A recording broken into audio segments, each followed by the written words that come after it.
Good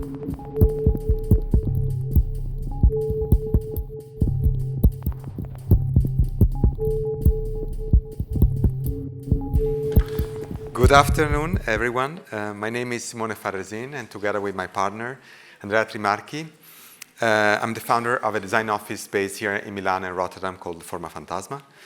If you were here in the morning, please bear with me because I'm going to repeat some of the things you already heard. So we are thrilled to welcome you at the second editions of Prada Frames, this year titled Materials in Flux.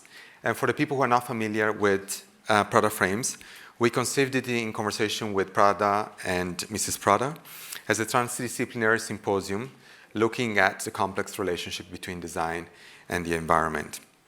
The aim of the symposium is to bring together a variety of different practitioners, not only designers, but also anthropologists, scientists, curators, activists, legal and economic experts. The inclusion of voices that goes beyond the discipline of design. It is, of course, a way to increase the depth of the research, but it is also a way to recognize the knowledge that other people have, the lived experience they have. Before to expand further on the subject of this year's Prada Frames, we would like to thank Mrs. Prada that trusted us in the development of the symposium and its curation both last year and this year. I also want to say that Materials in Flux, it's in its second installment. The first one was at the Museum of Visual Culture of Hong Kong, M+. As it was for last year, we want to make use of the international dimension of the Salone Internazionale del Mobile and its role for the design community, but also beyond it, to offer a platform to think about the possibilities, but also the problematics of doing design today. In the first edition of Prada Frames last year, we looked at the subject very dear to our practice. It was titled On Forest, and we look at forest as a site of extraction, but also as shelter for communities and as sentient entities that challenge our understanding of ecology and materiality. This year, in conversation with Prada, we decided to focus on another subject which is at the center of the culture of design and production, and that's waste. Since the development of industrial production and the subsequent increase of environmental damage, waste reduction and management have been placed at the center of the conversation of sustainability. Nevertheless, we feel it is important to address how waste reduction has also been a fundamental subject to the industrialization as a way to maximize profit. Because of this, we decided to title the symposium Materials in Flux. Because we think materials are in constant becoming, in transformation, how could they be, in fact, obsolete or waste? A piece of marble, before to become a mineral reality, it was a complex variety of living creatures, as much as a piece of wood is the flesh of a plant. So in this sense, the notion of waste feels rather reductive, closer to how the economic market decides what has value and what has not. The ambition of Materials in Flux, instead, is to look at the potentiality of matter to always transform and become. As you will see in the 3 days of the symposium, if you will attend all the days, we'll have very different approaches. At moments, we will look at very tangible notions, such as, for instance, how a landfill is constructed. And in other moments, we will be much more expansive. For instance, to think about the notions of waste, but not anymore as limited to materiality, but expanding it to what is generally unwanted, or at expansive ways of defining and understanding the built environment. I would like also to acknowledge the place we are in, Il Teatro dei Filodrammatici, because it is a special architecture, and in the 60s, redesigned and reconceived by Luigi Cacciadominioni. So I think you will have the chance to see more the architecture later at the end of the conversation, where drinks will be served.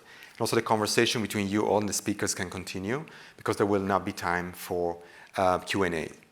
But I will just now leave the word to Andrea, my partner, who will introduce the session in the afternoon. Thank you.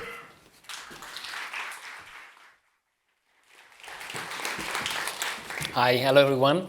I'm Andrea Trimarchi and I'm the co-founder of Formafantasma, as Simone just said. In our first session, we looked at the notion of materials in transformation through anthropology and archaeology. In this session, we will focus on the current system and infrastructure that govern global material flows, looking into the relationship between superabundance, landfills, and repurposing practices. With no further delay, I would like to leave the stage to Justin McGUIRK, that is the Chief Curator at the Design Museum in London and Director of Future Observatory. He will animate an exciting exchange around landfills and waste and as infrastructure and system with Patrick O'Hare and Josh Lepawsky, who will join us online. Welcome on stage, Justin.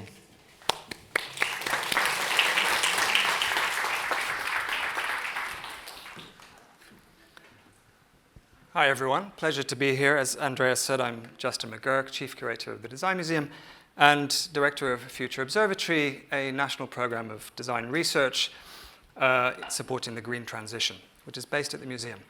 And shortly I'll be having a conversation with two experts and two researchers and thinkers about waste.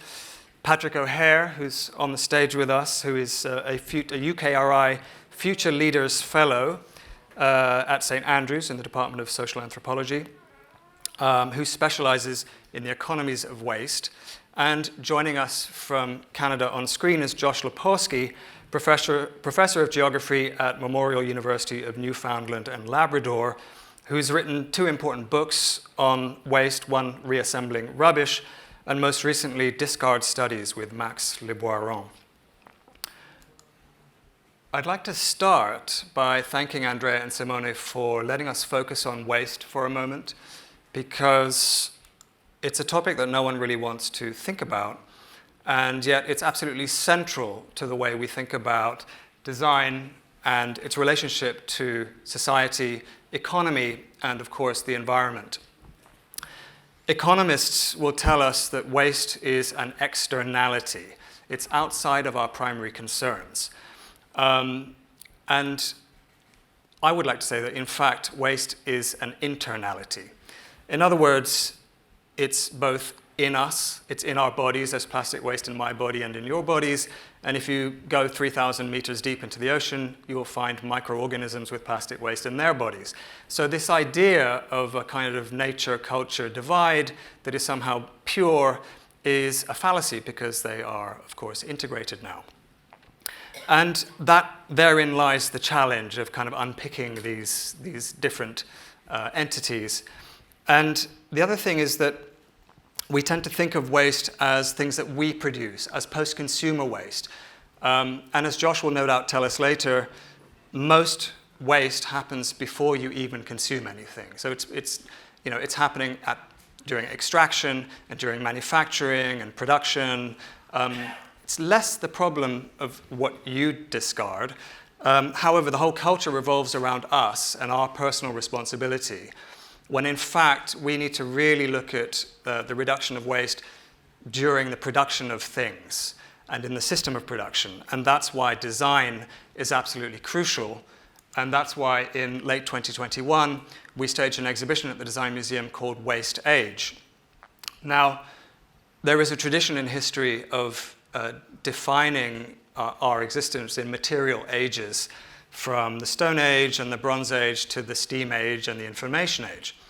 And if the Information Age sounds somehow immaterial, in fact, that's an illusion, because it coincides with an unprecedented profusion of tangible physical products like we've never seen before. And the idea was to kind of name this age, because waste is one of the primary products of humankind now. We produce it on such scales that it is a material that defines our age, and it's a material that we can use, of course, just like the other materials, stone and bronze that I mentioned.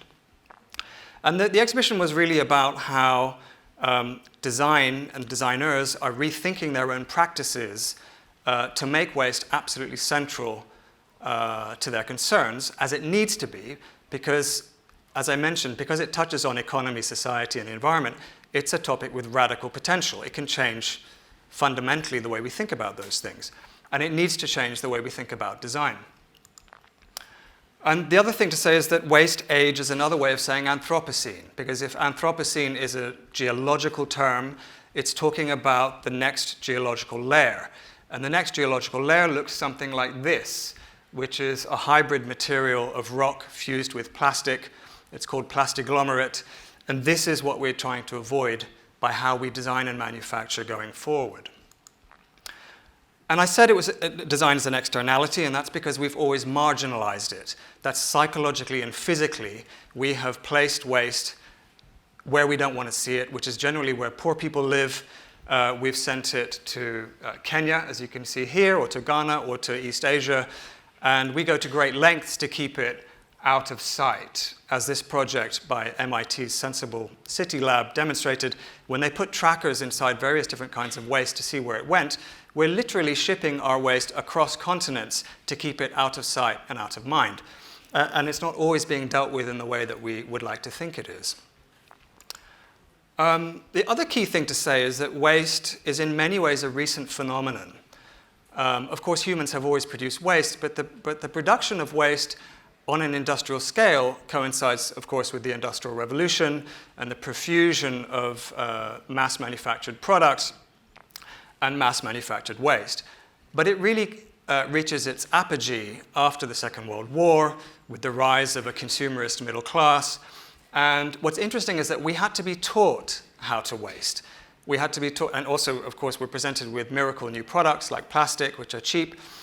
And we had to be taught to throw them away because it wasn't in our nature. And industry spent millions and billions of dollars teaching us how to do that.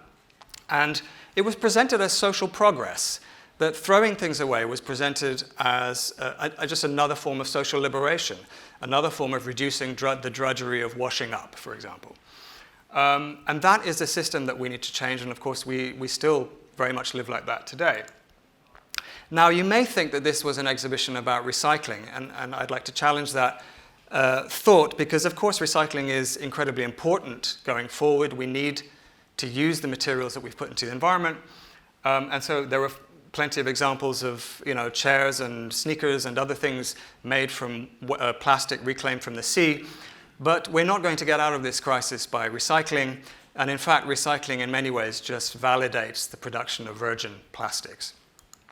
So really, it was much more about a whole groundswell of people across the full spectrum of design, from products to architecture and urbanism, rethinking what it means to be a designer, rethinking the nature of their practice. And there were over 100 participants, so I can't name many of them, but to name two, for example, rotor deconstruction is a good example of an architecture practice that turns themselves into a salvage company, taking reclaimed materials from buildings that were going to be demolished or refurbished and putting them back into circulation. Or Lacaton and Vassal, the architects in France, whose mantra is never demolish, because demolition is a criminal waste of embodied energy on the one hand and materials on the other. So they really have reformulated their practice to, instead of just building, to take buildings that were unwanted and to turn them into buildings that were wanted, which is a major new role for architects, I would say. And looking at technology, tech products like the Fairphone or the Framework laptop, where every single part is modular and replaceable so that the things can be fixable, which your iPhones and your MacBooks are not. So it needs to be a considerable sea change in thinking about those kinds of materials. But the general gist of the exhibition was this idea that we need to move past the materials of the 20th century, past steel and concrete and plastic, to natural, organic, grown materials. And really there is this sense that we're entering a new age. We need new materials that are less harmful to the environment. And some of them are at the experimental stage, could be algae or mycelium. And many of them, like timber and straw, we've been using for thousands of years and need to relearn how to use. So just briefly to say that though it was a curatorial project, it had a significant impact on our own operations at the museum. We work hard now to try and produce zero waste exhibitions by using natural materials and materials that can be returned into the system afterwards. And we produced a guide into how to do low waste exhibition design, which we've shared with other institutions. And most importantly, alongside Wastage, we launched Future Observatory, which over 3 years will invest £25 million in over 150 research projects that are using design to reduce waste or to reduce carbon emissions. And that is a significant rethink of the role of the museum in the 21st century. So that's by way of a very brief introduction of the theme of today's talk. And I'm going to hand over to the actual experts and invite Patrick up to talk to us about his research into landfills. Thank you, Patrick.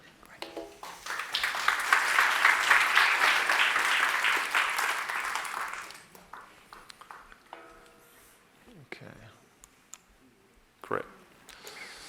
Thanks so much. Thank you again to the organizers as well for inviting me here to participate in this great conversation and symposium. Thanks to you all for coming along. So I'm going to talk a little bit about the research that went into this book, Rubbish Belongs to the Poor, Hygienic Enclosure and the Waste Commons, and some of the ideas that have come out of it as well. So effectively, the book is an ethnography to some extent of a landfill in Uruguay, in Montevideo, the largest landfill in the country, called Felipe Cardoso, and it also makes links to some of my own practice as a dumpster diver in Scotland as well. My relationship with Uruguayan waste pickers continues to the current day. The main research was conducted in 2014, but the origins of it are back in 2009-10. And that's when I was first in Uruguay, first started working with a Uruguayan waste picker cooperative. And in the afternoons, I would help them classify discards. In the mornings, I was involved in the construction of cooperative housing. That was because they were being relocated from a shanty town on top of one of the disused cells of the landfills onto a greenfield site. And so this was one of the houses of the housing cooperative that lies, you can sort of see just beyond the children playing and the fence and the tree, sort of low-lying hill, and that's the landfill of Felipe Cardoso. So when I went back to do research for my PhD in 2014, one of the houses was unoccupied and unfinished, and in exchange for finishing it, I was able to stay there for a year. And that was really my first encounter with some of the discards in the area, because most of the house was sort of furnished and finished with materials that we were able to recover from Felipe Cardoso. So the bars on the window, some of the beams, some of the chapas or the roof, the furniture inside, the cooker as well, a lot of these things were sourced from Felipe Cardoso. So I was sort of blessed with a really privileged research site from which to look into Uruguay's waste economy, and I was blessed also with rather nice neighbors, if I can bring them up, who had first met again in 2009-10. So Marco, Ale, their 5 children, the youngest of whom is my goddaughter. And Marco is a third-generation waste picker from the area.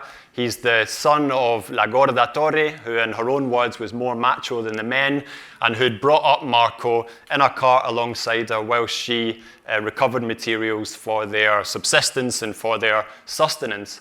And as the story goes, Marco was quite a talented footballer as a young man, enough to be able to be offered a contract by the local giants Peñarol, but he was unable to sign his name and so dedicated his life to supporting his family through work at the landfill. He was a son that Torre could be proud of. He was hard-working, good-humoured, he stayed off the booze and the drugs, and he also became a very close friend of mine. In fact, he was a kind of gatekeeper for me at the landfill.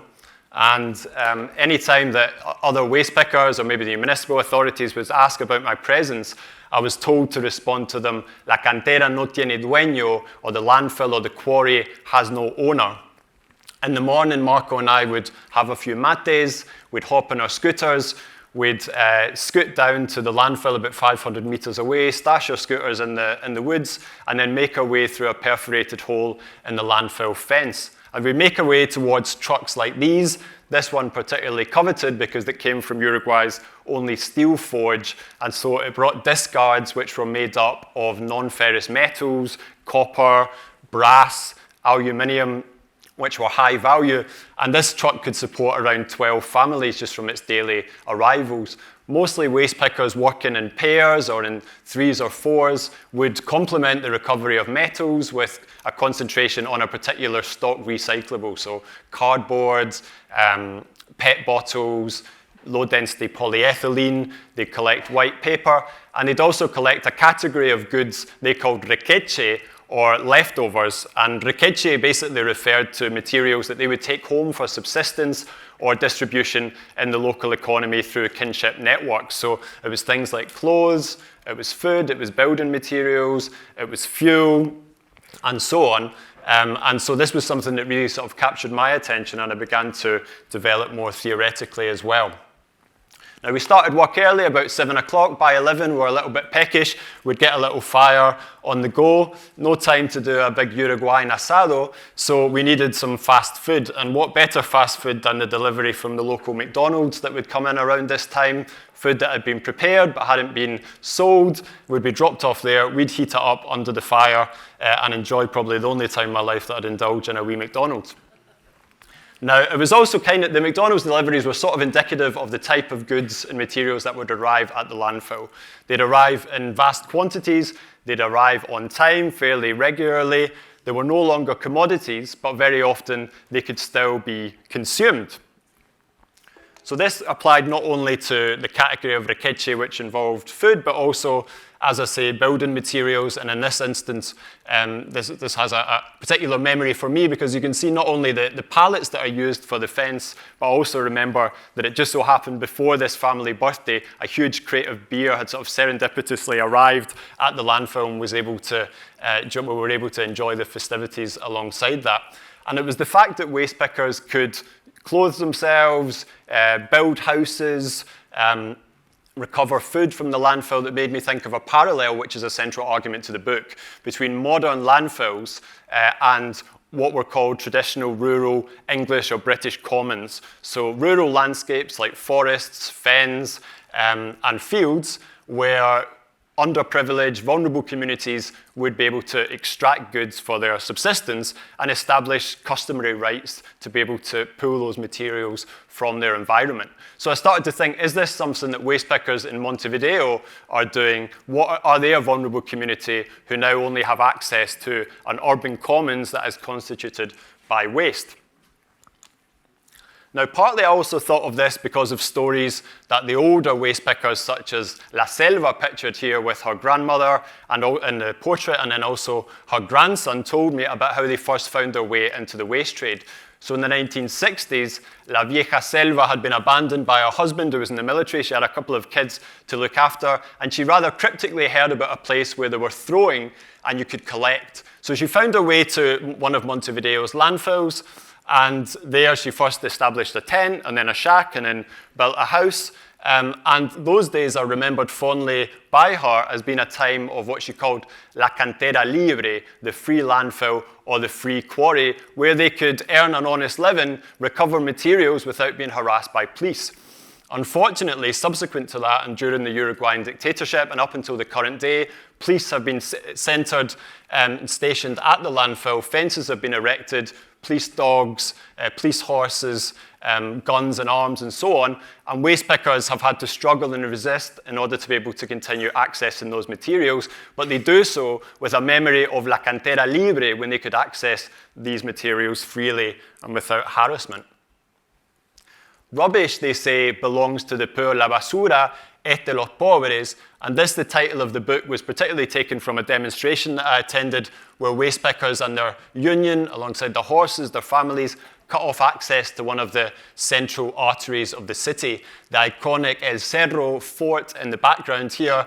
And what they were fighting against was not only the enclosure of the landfill itself, but also restrictions on their movement in the city, the confiscation of horses and carts, the installation of hermetic anti-poor containers, formalization requirements that were beyond the means of all but the most educated and established waste pickers. So here I talk about hygienic enclosure as going beyond a geographic enclosure of a particular space to involve particular legal mechanisms that are disfranchising the poor. Because although the waste pickers say in Uruguay, la basura es de los pobres, and they base that claim on there being a vulnerable community, rural urban migrants, Afro-Uruguayans, single mothers, political refugees, and so on, increasingly, waste does not belong to the poor, right? Increasingly, and often through well-intentioned initiatives that are environmental, that are based on human rights, so the prohibition of child labor, the prohibition of people entering landfills so as to avoid hazard or injury, the implementation of circular economy schemes where materials never become rubbish in the first place, unfortunately, in many cases, involves waste pickers being cut out of the circle. So these pioneers of recycling and recovery who stake a claim on rubbish based on custom and based on necessity, who've been able to build valuable and dignified lives out of discards, are increasingly cut out. So in order to quickly zoom back to design, I suppose one of the things that became really important to me in my research is that while it may be important and necessary to design out waste and design out rubbish, we need to be careful that in doing so, we don't also design out waste pickers. Thank you very much.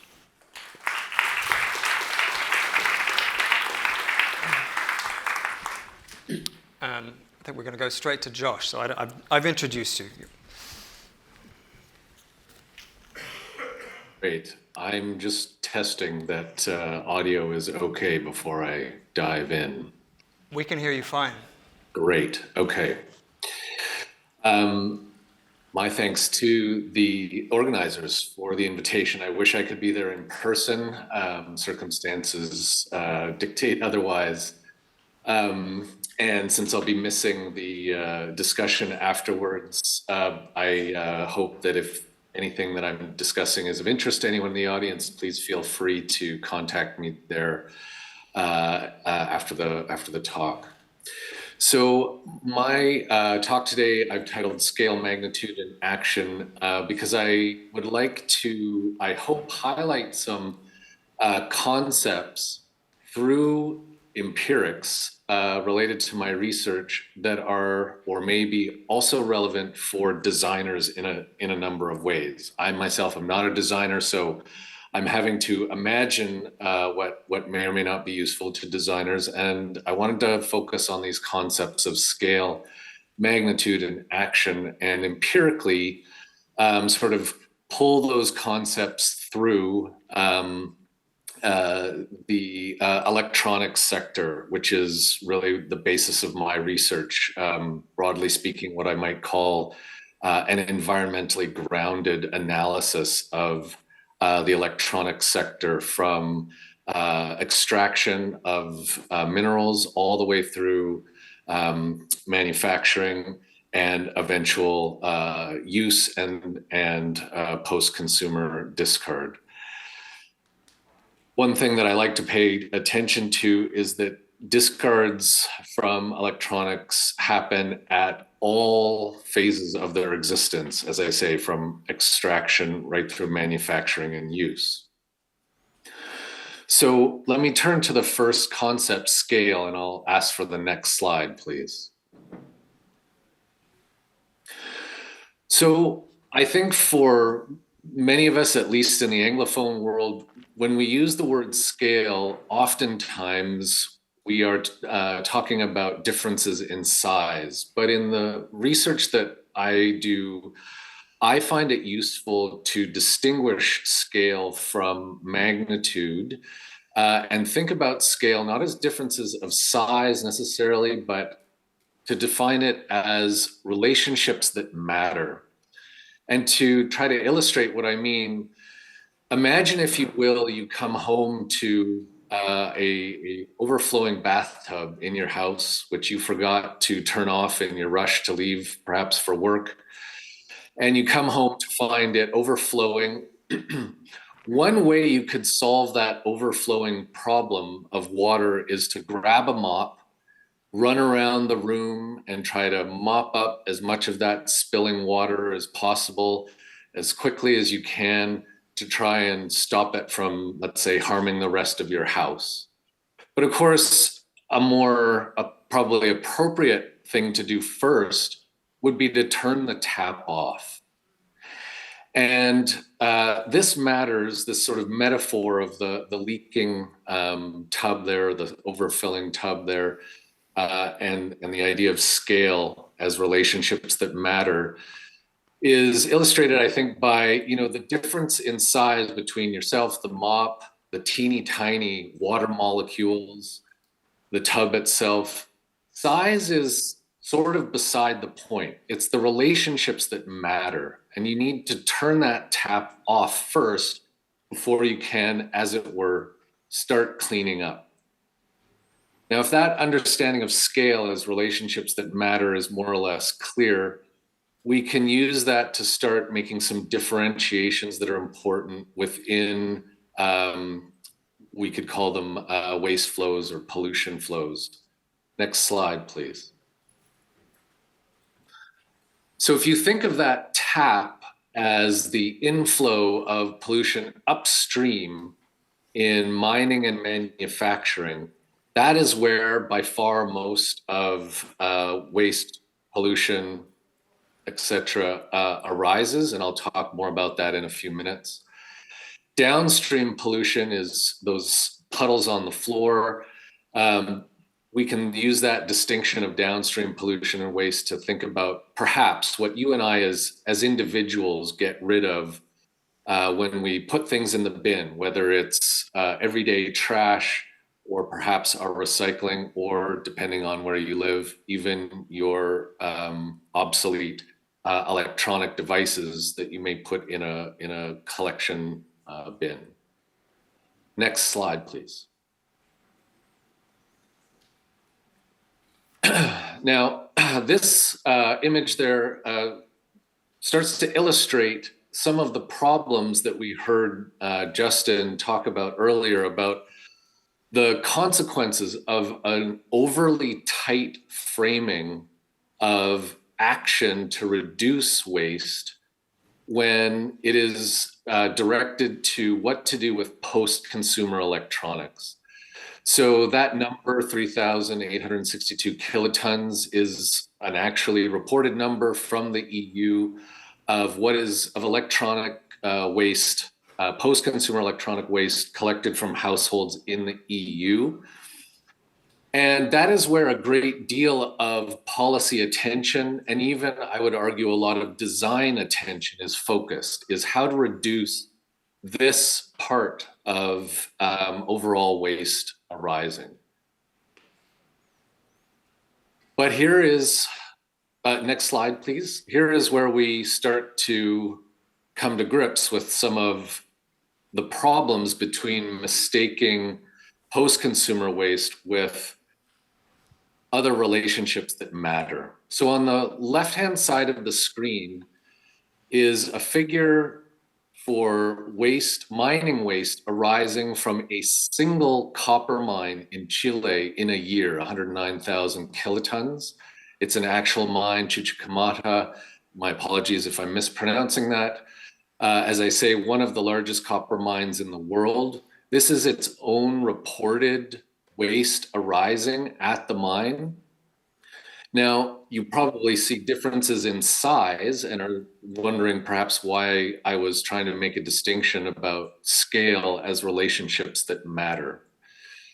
So here's why we need, in my view, to distinguish between scale as relationships that matter and magnitude as differences of size. Next slide, please.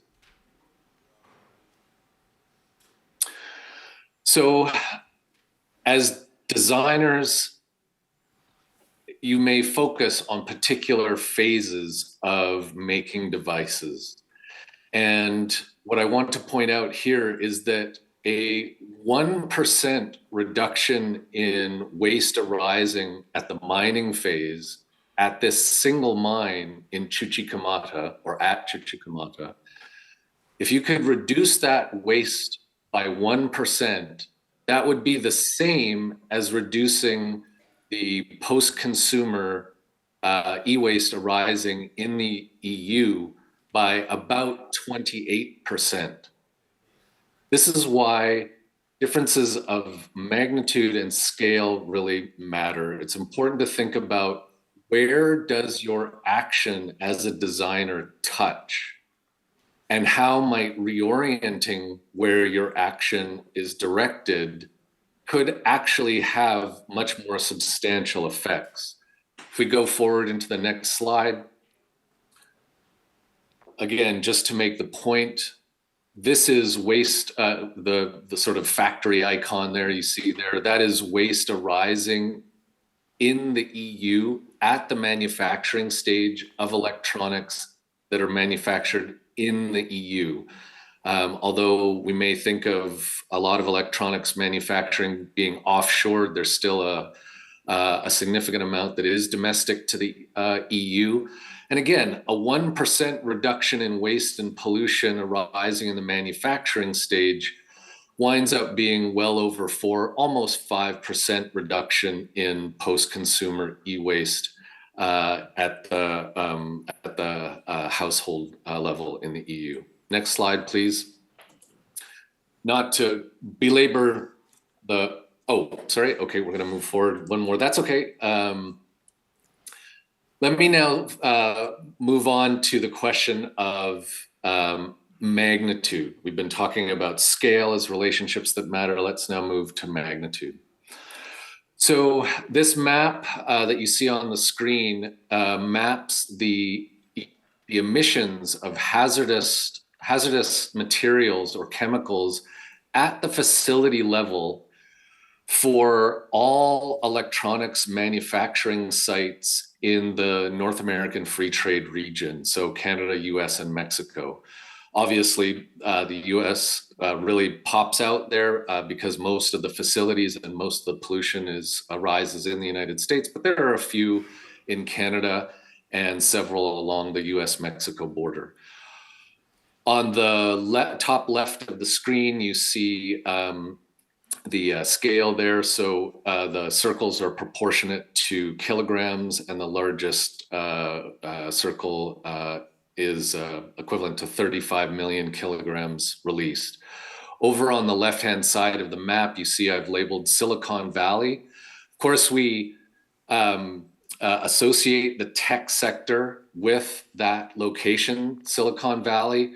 But in fact, the electronics sector requires manufacturing infrastructure that is unevenly distributed across the United States, as well as Mexico, to some extent Canada and Puerto Rico. And then over on the right-hand side of the screen, you see a list of chemicals that I'm sure are far too small to read and are shown in far too many colors. And that's partly deliberate, in that there are more chemicals, hazardous chemicals released from this industry in the manufacturing stage than there are colors available that a human eye can distinguish. So I've sort of violated a basic convention of cartography, which says you really shouldn't have more than 5 or 6 colors differentiating different things, whatever they might be. But in terms, when it comes to electronics manufacturing, well over 107 hazardous chemicals are released through the sector. Now, here's where magnitude really starts to matter. Next slide, please. So what you can see on the screen there is a giant yellow circle, and that yellow circle is proportional to that number that you see there, 189,000 records. That yellow circle shows all chemicals that have been tested and found toxic by an industry body called the CAS, or the Chemical Abstracting Service. So 189,000 chemicals have been tested and found toxic. To the right of that big giant yellow circle, you may see a long blue arrow, and at the very tip of that blue arrow is a circle that is so small you can't see it. That represents all of those hazardous chemicals, those 107 chemicals released by the electronics sector. We know that the electronics sector releases those chemicals because it is legally mandated to record those emissions. There are approximately 360 total chemicals that industry in the NAFTA region, the North American Free Trade Agreement region, are mandated to record and document that they release. So approximately 605 chemicals. That compares to that proportional circle you see on the left of 189,000 records that have been tested and found toxic. In other words, there's vastly more chemicals available for industrial use that have been tested and found toxic then we are even requiring companies, such as those in the electronic sector, to document that they release. Next slide, please. Now, again, bear with me to the question of magnitude. If we look at all chemicals that exist in the chemical abstracting service registry, and these data are a few years old now, it's something like 153 million different industrial chemicals. That number is, as I quote there from the CAS, updated daily. To the right of that, you see another little blue arrow, and at the very, very tip of that blue arrow is that yellow circle you saw in the previous slide. That yellow circle, remember, is all of the chemicals tested and found toxic. So in other words, the number of chemicals available for industrial use vastly exceeds the amount that have been tested and found toxic. So in these last few slides, what I've been trying to distinguish is this concept of scale, magnitude, and action. Scale being the relationships that matter, magnitude being differences in size, and being very clear about where you want, as designers, to direct your action to mitigate or eliminate these differences in magnitude. Next slide, please. And I know I only had a few minutes, so if any of the ideas that I was discussing here are of interest to those in the audience, I'm very happy to strike up a conversation at another time over email. Thank you very much for having me, and I look forward to what discussion we may be able to do live in the moment. Thanks.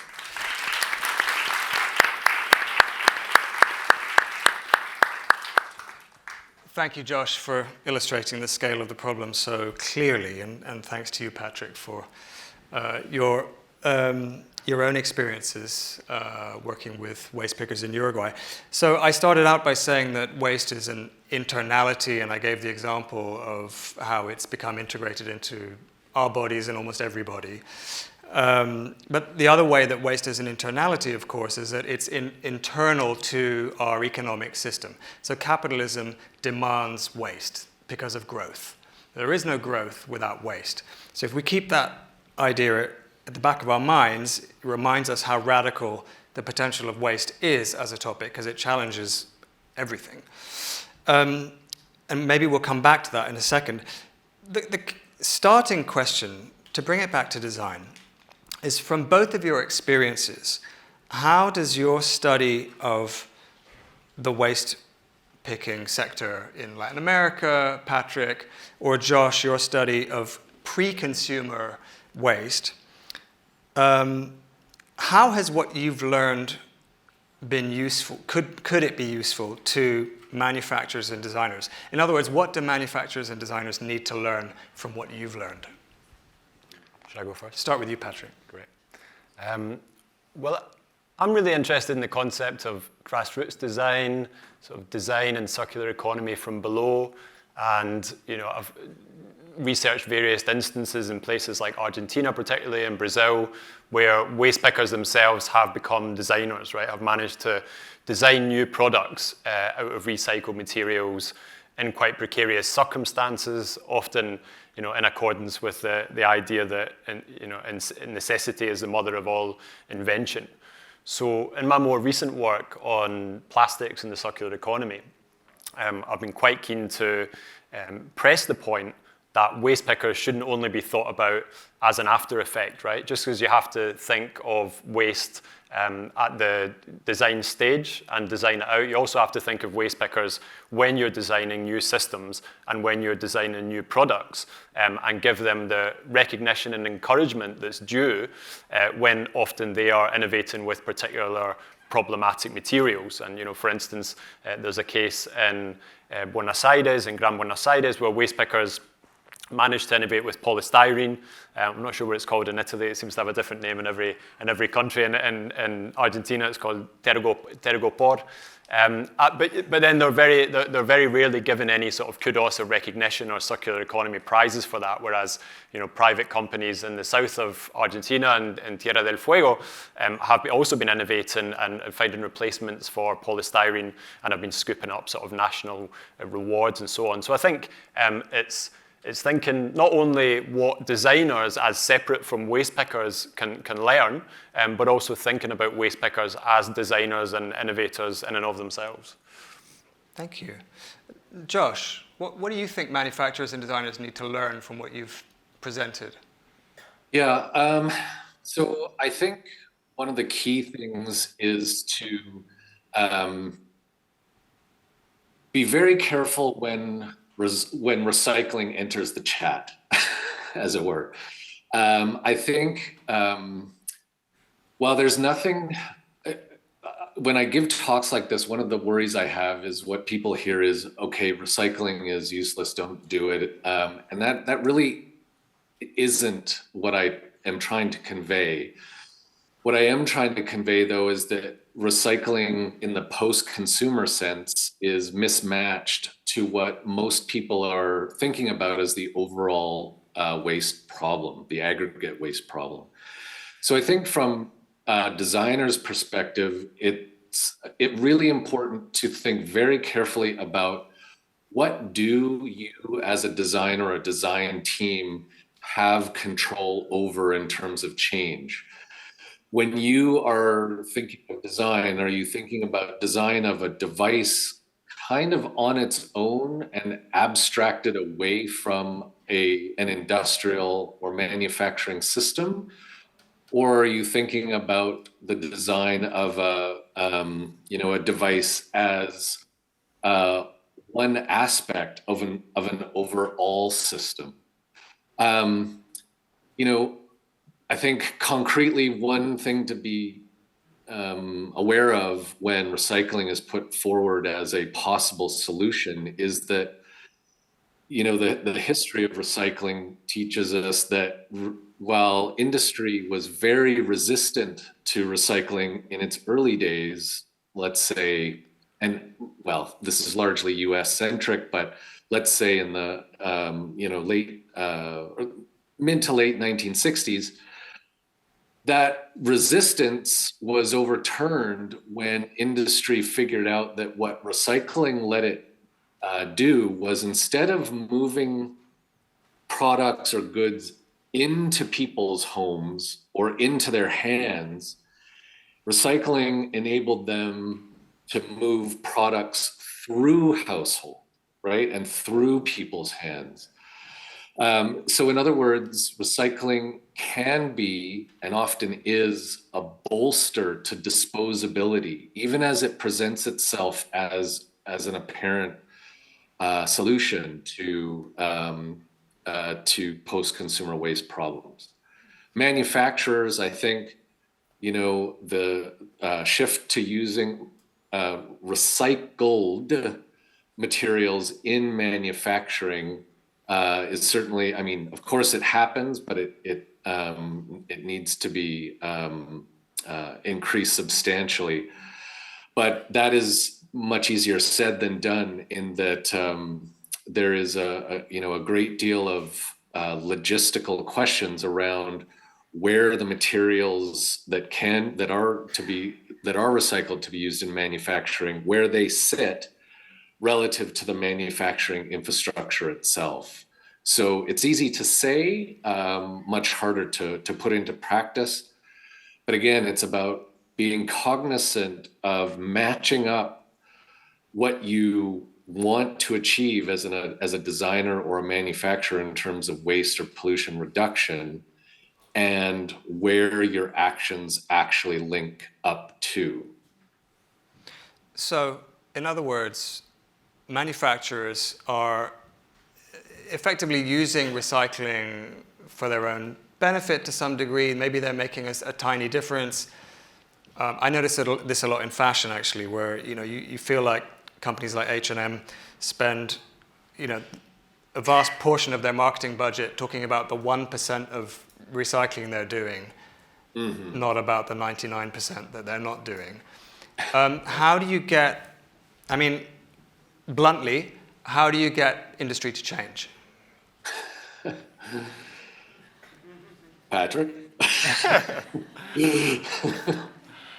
I mean, can I play devil's advocate a little bit here as well, though, because I think actually sometimes there can be some unintended consequences of shifting a focus away from recycling and towards design and manufacturing, particularly within the circular economy. So within circular economy initiatives, we know this critique of recycling, and therefore quite often companies are rewarded and given prizes when they make interventions at the design and manufacturing stage, as opposed to at the recycling waste management side of things. But I've seen quite perverse examples of this, where, for instance, to go back to polystyrene, my favorite material, where in most countries actually you can't recycle it. I've seen instances of companies who've marginally redesigned the curvature on a polystyrene tray in order to reduce the amount of plastic while sort of keeping the mechanical properties, being given prizes, circular economy accolades, despite the fact that they're still churning out a product which, to all intents and purposes, can't be recycled.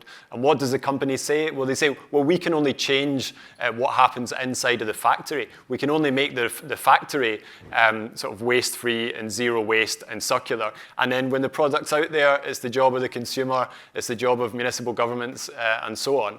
So I think certainly it's important to intervene at that design stage, but we shouldn't allow that to allow companies to sort of absolve responsibility for churning out these sort of mass-produced unrecyclable products effectively. Mm-hmm. Yeah. Well, I thought the simple answer, Josh, was going to be government legislation. Well, I was going to come in with a little bit about that, and I completely appreciate Patrick's point there, and I agree with it. I think, how do we get industries to change? One thing that is always, I think, useful to do is look where changes that have happened in the past that we more or less take for granted might, when taken out of those specific circumstances, might seem, quite radical when placed in a different circumstance. So two examples I often refer to in my work is to think about how, in the early 20th century, it was quite regular for there to be substantial episodes of food poisoning and toxic drugs. And at least I'm less familiar with the European situation, but at least in the United States and in Canada, largely through, and this is what I think is important, organized citizen action, not individualized action. We built institutions like the Food and Drug Administration or Health Canada, which we don't necessarily think about it because as infrastructure, they operate almost invisibly now in the background for the vast majority of us, to the extent that I don't have to think very hard at all about whether the food I'm going to purchase at the store is, relatively safe within certain limits. Same with drugs and medication. There are, of course, not accidents, but individual examples where things do go wrong. So I'm not suggesting these institutions are perfect, but my point is that those institutions were built by human decisions, citizen action, and they regulate multi-billion-dollar industries and require those industries to demonstrate that the products that are going to be put on the market are safe within relative limits before they're even manufactured and sent out to the market. Now, if you were to put that to the electronics sector today, you would be, of course, painted as some sort of radical utopian. But my point is that we've already done it. We've done it in these two other multi-billion-dollar sectors of the economy. which means it can be done in other sectors as well. Does that mean that we can do it? Does that mean it will be easy or simply a carbon copy? No, of course not. But it does show us that it can be done. Coming back to you, Patrick, for a moment. You presented a way of life, the waste picker, and this is a character that has been in the European cultural consciousness for a couple of centuries. You know, there are French poets like Baudelaire talk about the rag picker, Dickens does as well, I think. One might see that as an externality, right? An unfortunate byproduct of our way of life. But actually, your argument seems to be that this is a valuable and dignified form of existence, in some ways a kind of liberated form of existence, and that actually, in a way, we should be making these people social heroes. Yeah, absolutely. And in fact, with my partner, we actually designed a sort of superhero card game about waste pickers in Uruguay. So super cartón, super plástico, and so on. I mean, what I found, so I previously engaged and occasionally still sort of indulge in some dumpster diving in Scotland. And you know, what I found when I went to Uruguay was that some people had no other options, right? They were sort of driven into waste work. But other people did have other possibilities and other jobs. But what were those jobs, right? They were sort of low income, service sector jobs, working under a boss, working in harsh conditions. So in many instances, waste pickers preferred the autonomy and bossless work of the landfill, and the fact that they'd managed to build dignified lives as being providers for their families out of that type of work. So sometimes some waste pickers will want to do other jobs, and that should actually, of course, be encouraged, but it should be in dialogue with waste pickers, and those who want to stay in those types of work should have their remuneration increased, their conditions improved, but you know, it's an absolutely viable and dignified type of work. And you know, I would just to sort of one of the final words on the question of you know, what can we do? I think the change has to be not only in products but in systems, right? And I think that's incredibly important. So systemic change, like bringing in deposit return schemes, for instance, like we're trying to do in Scotland at the moment, and meeting up a wall of sort of entrenched interest there, are incredibly important. And particularly when you do it in places like Uruguay, you have to make those types of schemes inclusive, engage in inclusive recycling, and work with the most vulnerable actors in the supply and recycling chains. Thank you. Well, I mean, the conference is called Materials in Flux, and I don't think there's a better way of thinking about materials in flux than thinking about waste. And we've only skimmed the surface, but I'd like to ask you to thank Josh and Patrick for that wonderful conversation.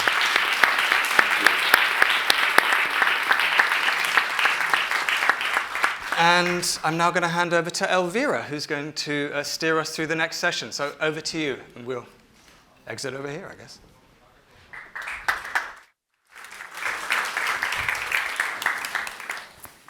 Thank you so much. Buonasera. Buonasera. Buongiorno, buonasera, siamo qui. Sì. Thank you so much to all of you, the audience. We have been told that there's not going to be questions, but I'll tell you later on, we all can go somewhere to have some champagne and refreshments and keep the conversation. So please don't be frustrated, because there's going to be so many things and in so many ways. No, I think we have a tremendous speaker with us. We have two tremendous speakers with us. You'll see. Thank you. But the important bit here is that there are some things that have been told just now and also this morning that tell us, that somehow bring us together, and I'm sorry, also apologize, because I thought for the good of the conversation, I'm not going to introduce all the accolades of Elizabeth, but some of them will come into the conversation. And what matters the most to us here is to really think together through some of your experiences, but also to some of the sort of macro issues that this conference of Simone, Andrea, and the rest of the colleagues have put together for these Prada frames. To me, there is something or at least I guess it's because it was one of the first essays that I read from you many years ago. We don't have to say it. We don't have to say. But in a way, it meant for you to be transformed from a philosopher into an anthropologist, which wasn't your career path to begin with.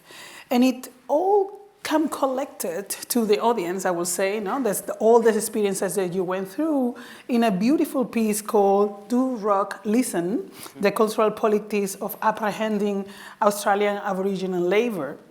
And there are so many things that you say there that I have come to encounter later on in your practice. But I think if I say that was a defining moment in your career, will I be right? Yeah, I think that's right. I forget when that essay was actually published. I think in 1995, and by 1995, it would have been 11 years of knowing, living with, interacting with the parents and grandparents of the oldest generation of the Cottbing Film Collective, and that generation in 1985 is the one that asked me if I would go and become an anthropologist for them because they were engaged in a land claim in Northern Australia. And by law in Australia, to be given back what is yours anyways, your own land, you have to be represented by a lawyer and an anthropologist. Right? So, although originally I went as a philosopher just out of undergraduate education, the whole question of what is it to be summoned by these older women to become this thing, which I already knew was a part of state function. That is a sorting machine. The anthropologists in land claims are supposed to sort the traditional Aboriginal owner from the non-traditional Aboriginal owner. And some of the things, thank you so much for that. One of the most beautiful, and I love for you to take time to explain the anecdote, particularly that open that. There are two things that interest me of that moment. One is the legitimacy in terms of what was the culture and what was the belief, how Aboriginal culture and traditions become a productive motor of indigenous lands and rights. On the one hand, how that is specific. The need of this professional is somehow helps to bring, let's say, an officiality or a definition to how this is going to be apprehended by the government and in this case, the Commonwealth government. But also, equally, I think there is a beautiful definition of belief that you take on the journey as we go along. And I bring these things together because I think some of the, as has been said today, some of the issues that perhaps anthropology or what we face when we are looking at issues that has to do with Aboriginal traditions, Aboriginal knowledge, epistemologies other than the West, the Western. I think it's important to bring all those together to understand that we can no longer sustain, as you say in your latest book, we can no longer sustain this belief of nature and life in opposition, or the dichotomy of one epistemology against the other, or even if we are trying to do as we were discussing earlier around comparative studies, Yeah. So two issues there. Yeah, no, I get it. To unframe, sorry. No, that's great. I like a lot of issues. So the essay really begins and is centered on a conversation that I had in 1994, 1995, 1992, I can't remember, with Marjorie Bilbil, and we were standing in front of, this is just going to rotate, don't worry about it. We were standing in front of Warren, which is a family Teduin. It's often translated as totem or dreaming. And it's a formation of, if you were looking, it's a formation of rocks. But it's a family. It's Warren. It's the father, the mother, and a couple kids. And this land claim had commenced, and so there the lawyers and the land commissioner and the anthropologists from all the sides of the positions of various indigenous groups. And the land commissioner was asking Betty Billowalk and Agnes Lipa to tell the stories about Warren, like what was this site? And Agnes and Billowalk were describing, like, it can smell the right or wrong people, and if it's the right people, it's fine. You can go up and et cetera. If it's wrong people, it sends wind, or it extends this jungle in front of it. And it's something that I knew because it had happened to me.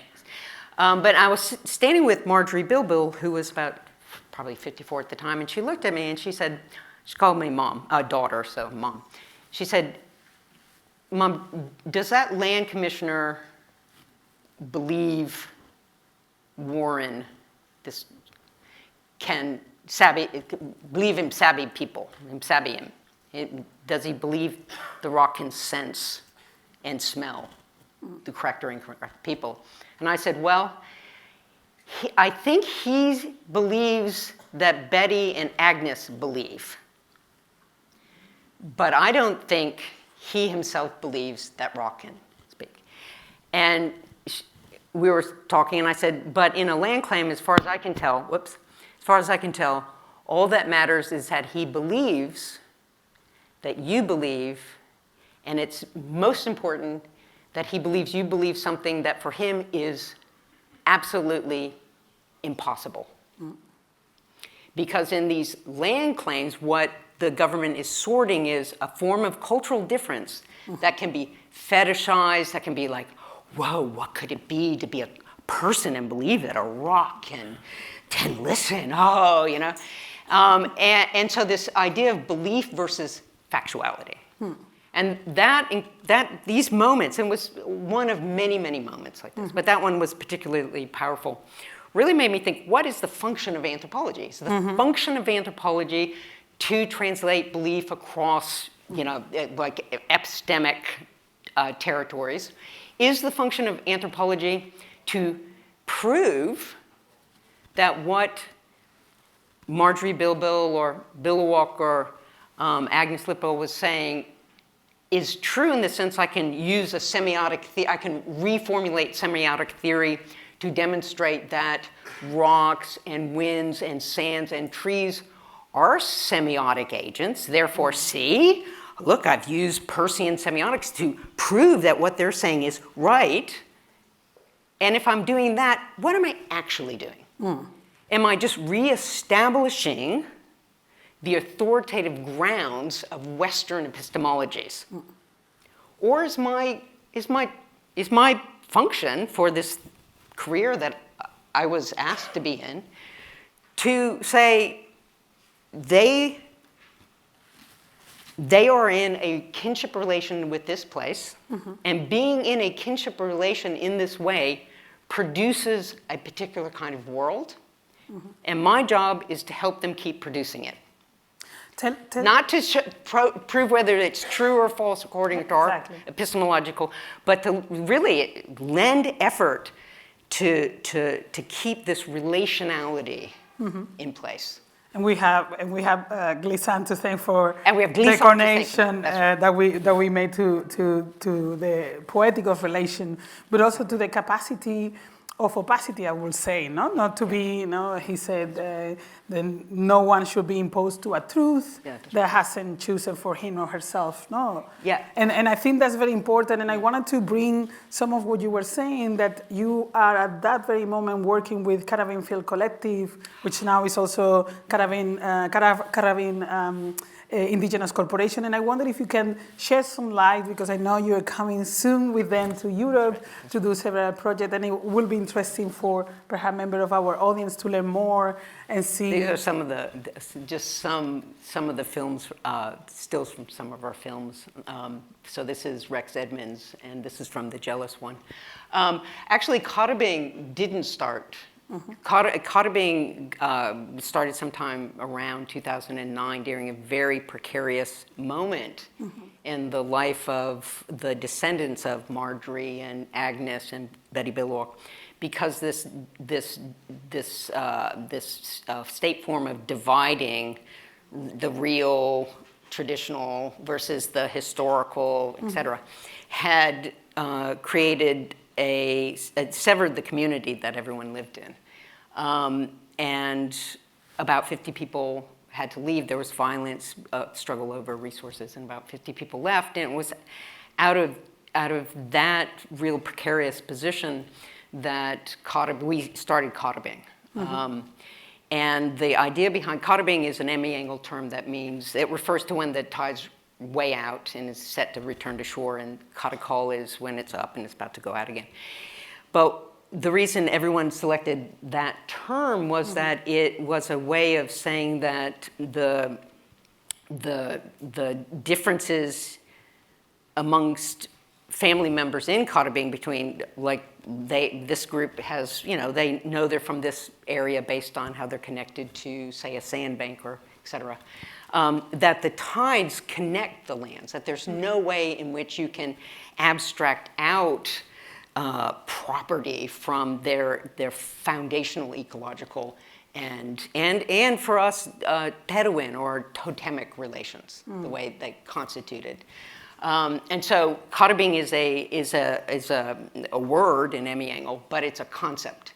It insists that the foundation of having one's own place are the interdependencies between places. And those interdependencies are not abstractions. They're not like, compare this potato to that potato or something.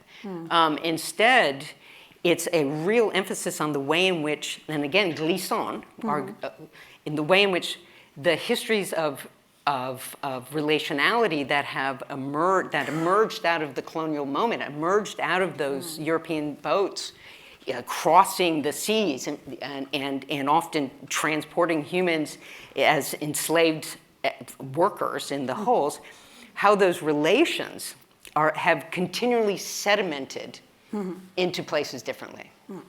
And we will talk about sedimentation in a minute. I don't know if I want to bring two things I think are interesting now in relation to what you're saying and the images that we've seen. Perhaps we can talk about that, which is the rising tide in Glacier, this new project that you are embarking on.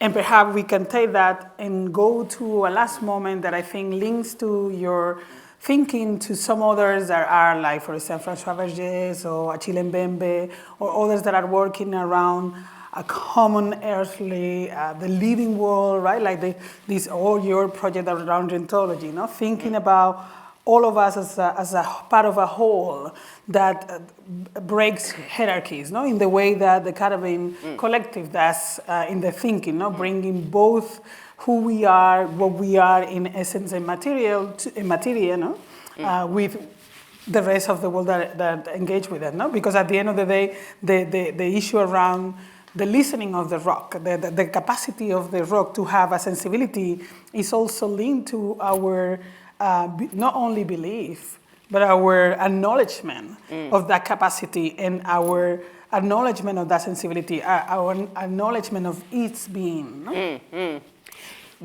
I think I can do it, and what I'll I'm going to try. Go, you had. Yeah, well, I'm going to try 10 minutes.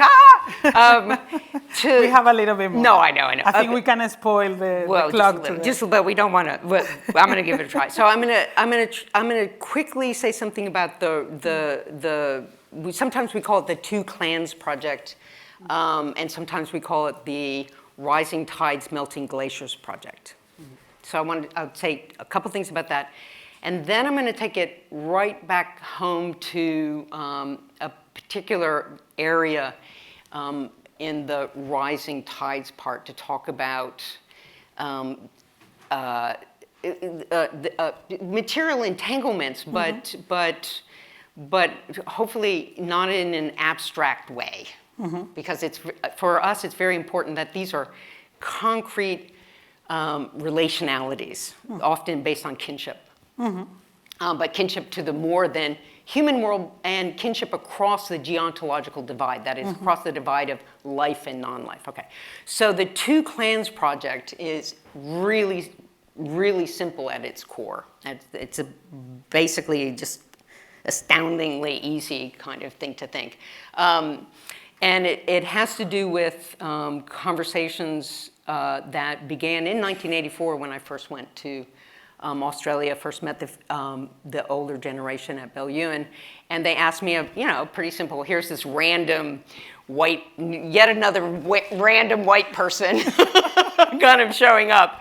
And they were like, okay, we heard you're interested in indigenous ideas. We didn't say culture, they said indigenous, like indigenous idea. Do you know would you help us set up a child crash? And I said, absolutely, and then you can come live in the community. So as we're beginning to know each other, easy questions, where are you from? They asked me, where are you from? So Povinelli, what is that? So I'm making them into Italian. What is that? They didn't speak like that. Is that so you're American, clearly, that accent. Mm-hmm. But Povinelli, what is that, an Italian name? Mm-hmm. I said, oh, God, don't even start with that. And they said, why? And I said, oh, because we're from this little village, Corisolo, mm-hmm. up in Trentino, just this side of the Alps, and Povinelli's emerged there, like the very name emerged from this one little place. And if you bring up where that place is in my family, a big fight starts. Is it Italy? Is it Austria? Are we Franz Ferdinand? Franz Joseph's? Mm-hmm. Like seriously still. And I said, and then also so we had these communes, and they were based on original families, and then Napoleon comes over the mountains and gets rid of the carte de regular system. And they're like, no, you're a white person. I was like, oh no, I'm white. They said, white people, what are you talking about? They are either German or American or Italian like that. And I said, yeah, no, I know. And so we started with this, and then they started describing how they're related to land. Mm-hmm. So, and they were like, well, like we have certain families for certain dreamings, like this is Rex's totem, it's Barramundi. It's a place, it's not just some abstract, it's not a spirit animal, it's a place. It's at Malbalook, it's the shape of the point. That's Brother Trevor Bionamu, he's Dolk. We know where that is. Anyway, so we started talking, and there was a real resonance. Mm-hmm. It's like, like families, places, self-organization, the colonization of democracy, mm-hmm. and modernity. Mm-hmm. So modernity disrupts, just comes in and says, you're not primitive anymore in the Alps. But what we also knew in that very first day, and we're not confused by, was that the consequences of my family's dispossession of their, not a nation, it's of a Vicini-based, village-based mode of semi-autonomy. Mm-hmm. Our dispossession from that was a dispossession into possessive individualism. Mm-hmm. We were called into being the kind of modern subjects a white person could be, mm-hmm. right? So as Glenn Coulthard says, who's Dene, critical indigenous theorist, we were dispossessed into being possessive. Mm-hmm. And we were dispossessed into being given the ability mm-hmm. to take advantage of other people's dispossession. So, it really was poor up there. My grandmother's brothers all starved to death during the war. It's a horrible story. But we were able, this is from The Inheritance, it's the film-based book. But anyways, so we were able to go on to Seneca lands in Buffalo, mm-hmm. New York, because where were the Seneca? Right? Katabing, or where Katabing comes from, they were dispossessed into being possessive individuals. Mm-hmm. They were dispossessed, from a settler point of view, hopefully into radical elimination, mm-hmm. right?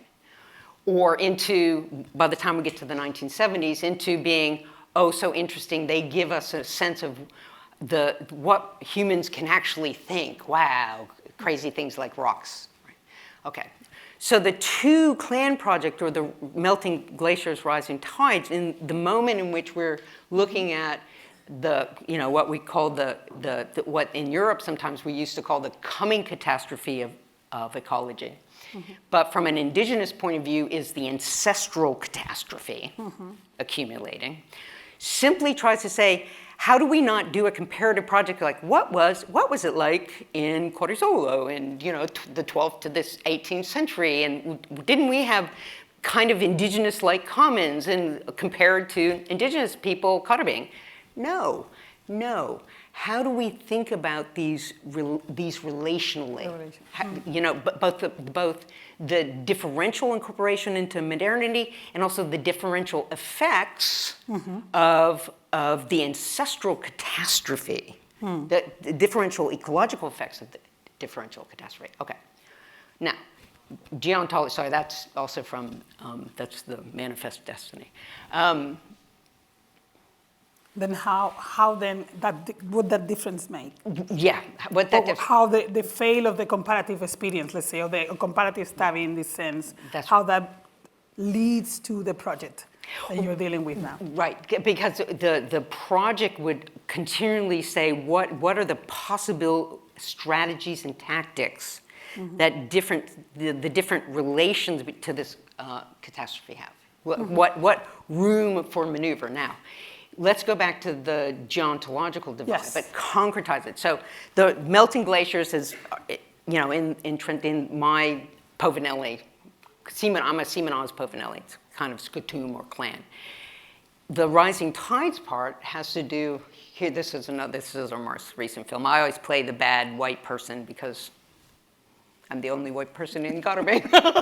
The crappy role. There has to always be one. There's got to be one. We can discuss about that over drinks. But let's continue with exactly. So let's go to the way in which I think today and probably tomorrow we've been talking about trying to, in my language, trying to think beyond the geontological divide. Think beyond, not only think the human and the more than human life, the way in which life the way in which we have biome and all that kind of crap. But think beyond the life, non-life, that is, divide. Can rocks. Yeah. Okay. All right. I think, for me, and for Carby, but I'll talk just my own voice, that one of the things we see, one of the things I see, is that particular relations between, say in Carby, between people and place can be, and I'm just trying to be like, can be abstracted out as if they could become models to use anywhere. Okay, so we can get their knowledge and say, oh, okay, this could be something that we can just bring anywhere and use as a model for everything, right? Now, that mode of producing knowledge, right? The scale up. I know we were just talking about that, but scale up. Like, okay, here they do it this way, so let's get the concept and then we can apply it to everywhere. That's a very standard Western, totally right.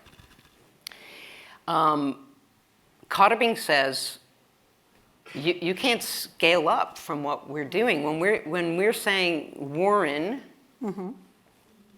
is assessing, right, like who's the proper person for this place or not, over time it can change its mind. Or Rex's Barramundi Dreaming, which is a place, it's a reef. He's in a kinship of relation to that.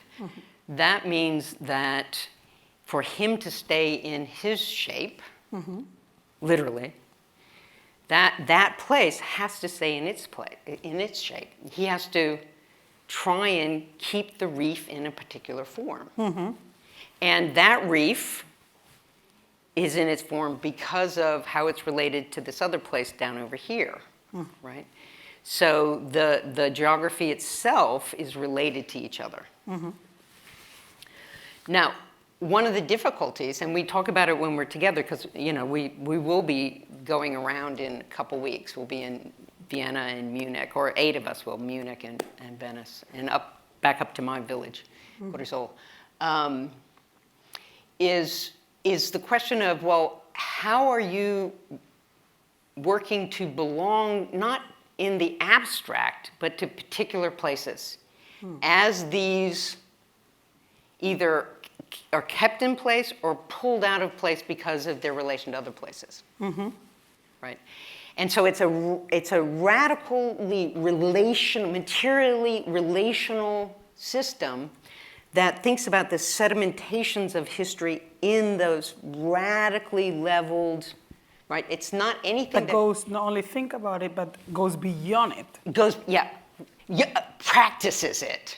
Yeah, it doesn't matter what you believe. It doesn't matter what you believe. Are you practicing it or aren't you practicing it? You're not, yeah. Yeah, it doesn't matter. Who cares? When did belief become the thing that mattered? Do you believe it in your heart? Come on, what are we Protestants? Do you believe it in your heart? I don't care if you believe it or not. Do you do it?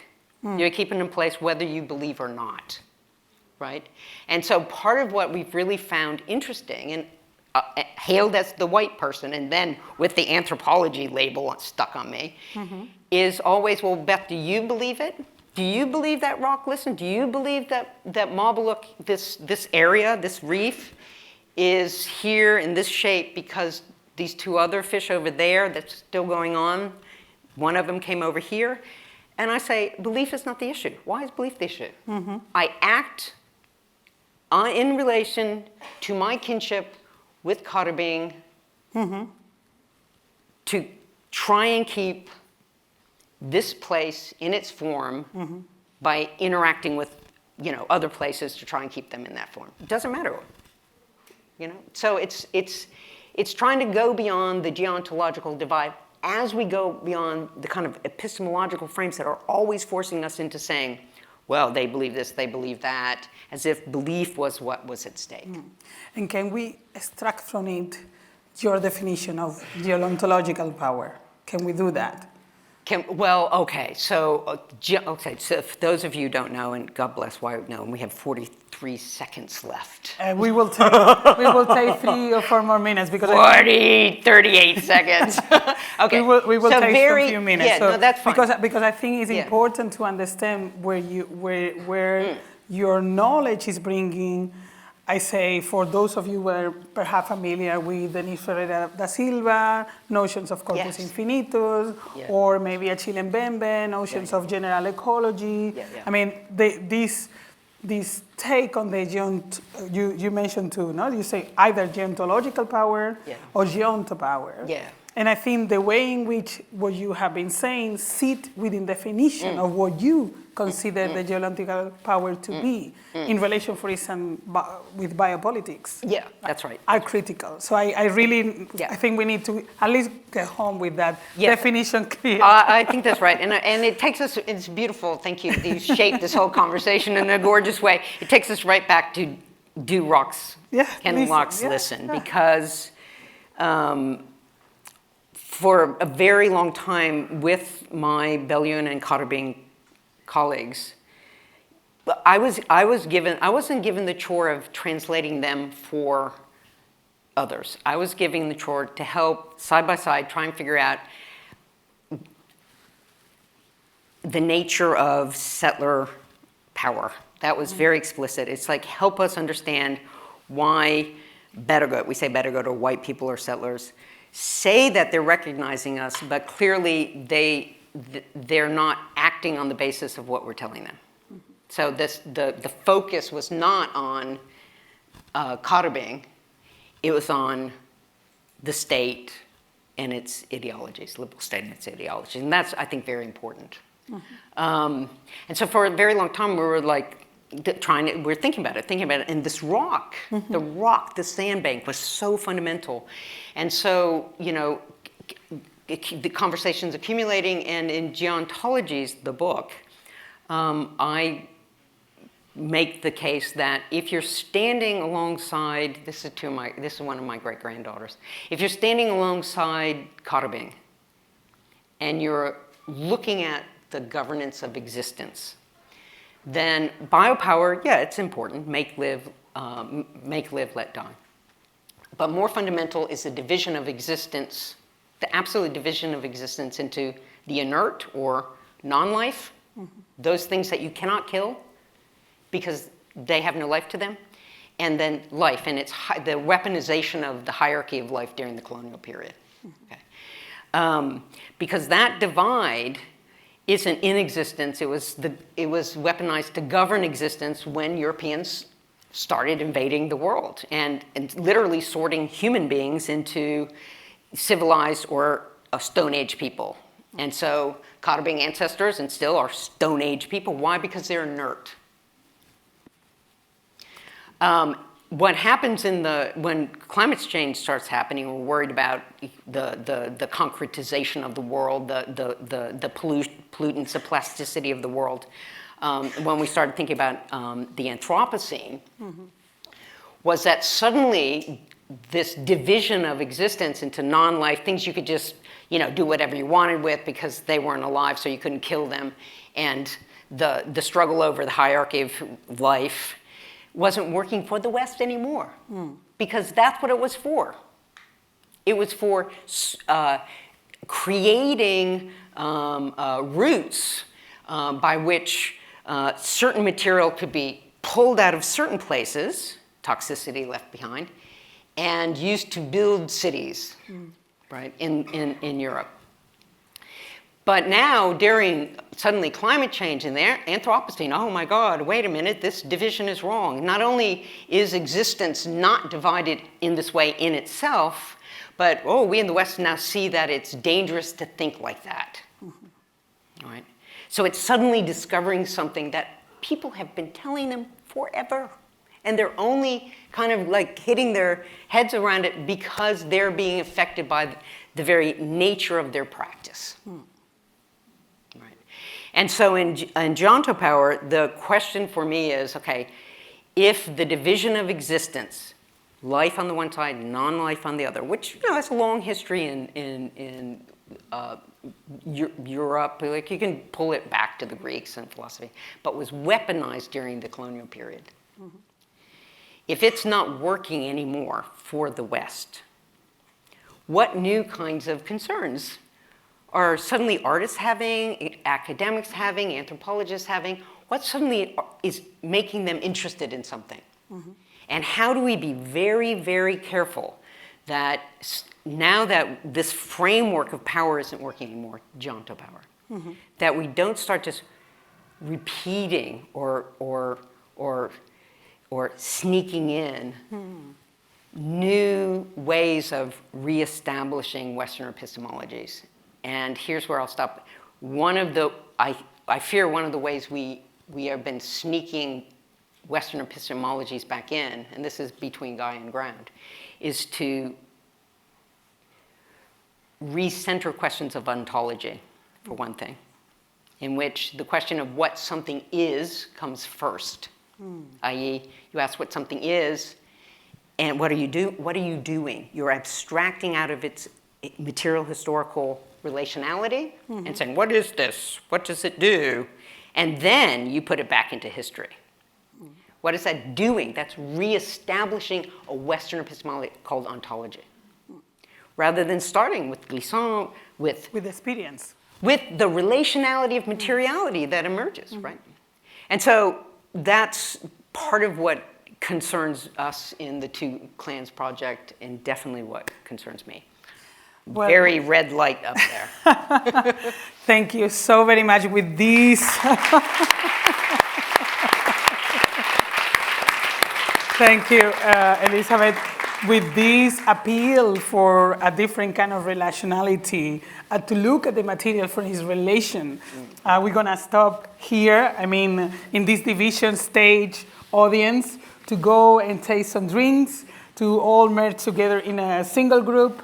Thanking you for being here today and inviting you for the next 2 days where more Formafantasma frames, Prada frames will continue.